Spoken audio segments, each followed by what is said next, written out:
మొట్టమొదటిసారి భారతదేశ చరిత్రలో హిందూ చైతన్యం ఎంత ఉందో తేల్చబోయేటటువంటి అంశం. ఎందుకంటే మిగతా అంశాలు ఉద్యమాలు అక్కడికెళ్ళి ఉద్యమిద్దాం, వాళ్ళ సంగతి తేలుద్దాం అంటే ఎవరు రాకపోవచ్చు, కానీ కనీసం ఆలయాల రక్షణకి హిందువులందరూ సంఘటితంగా వస్తారా రారా అన్నటువంటిది ఇప్పుడు చూడబోతున్నారు. హిందూ శంఖారావం అన్నటువంటి కార్యక్రమం ఏదైతే జరుగుతుందో ఆ శంఖారావం ఎక్కడ గన్నవరం ఎయిర్పోర్ట్ దగ్గరలో ఉన్నటువంటి కేసరపల్లి ప్రాంతంలో జరుగుతున్నటువంటి ఆ కార్యక్రమానికి సంబంధించి పెద్ద ఎత్తున పబ్లిక్ రాబోతున్నారు.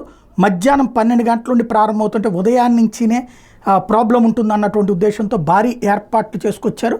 దాంట్లో భాగంగా సభా వేదిక, సాంస్కృతిక వేదికతో పాటు 5 బ్లాకుల్లో 50 గ్యాలరీలు ఏర్పాటు చేశారు. సభా ప్రాంగణం పరిసరాల్లో ఆధ్యాత్మికత ఉట్టిపడేలా కాషాయ జెండాలతో సుందరంగా తీర్చిదిద్దారు. ముఖ్య అతిథులుగా VHP అంతర్జాతీయ అధ్యక్షులు అలోక్ కుమార్, అయోధ్య రామమందిరం ట్రస్టీ గోవింద్ దేవ్ మహారాజ్, VHP కార్యనిర్వాహక కార్యదర్శి మిలింద్ పరందే, జాయింట్ సెక్రటరీ కోటేశ్వర శర్మ తదితరులతో పాటు రాష్ట్రంలో 150 మంది స్వామీజీలు పాల్గొబోతున్నారు. 30 ఎకరాల్లో సభా ప్రాంగణం ఏర్పాటు చేశారు. 150 ఎకరాల్లో వాహనాల పార్కింగ్కి వీలు కల్పించారు. పార్కింగ్ నుంచి సభకు చేరుకునే మార్గంలో భోజన వసతి ఏర్పాటు చేశారు. అదే సందర్భంలో ప్రతి ప్రాంగణంలో 50,000 మందికి భోజన వసతి కల్పిస్తున్నారు. సభని 50 గ్యాలరీలుగా విభజించారు. మొత్తం మీద 3,500 మంది ప్రబంధకులు విధుల్లో ఉంటారు. ముందు రోజు వచ్చే వాళ్ళకి ఉప్పలూరు రైల్వే స్టేషన్ దగ్గర వసతి ఏర్పాటు చేశారు. 40 నుంచి 50,000 మంది ఉండేలా ఏర్పాటు చేశారు. వేదిక మీద ధార్మిక సంస్థ ప్రతినిధులు, స్వామీజీలే ఉంటారు. రాజకీయ నాయకులు గ్యాలరీకే పరిమితం కాబోతున్నారు. కేసరపల్లి పరిసరాలను భద్రతా బలగాలు తమ ఆధీనంలోకి తీసుకున్నాయి. స్థానిక SLV సమీపంలోని సభా ప్రాంగణం పరిసరాలను శుక్రవారం క్షుణ్ణంగా తనిఖీలు చేపట్టి ముందస్తు గస్తీ నిర్వహించారు.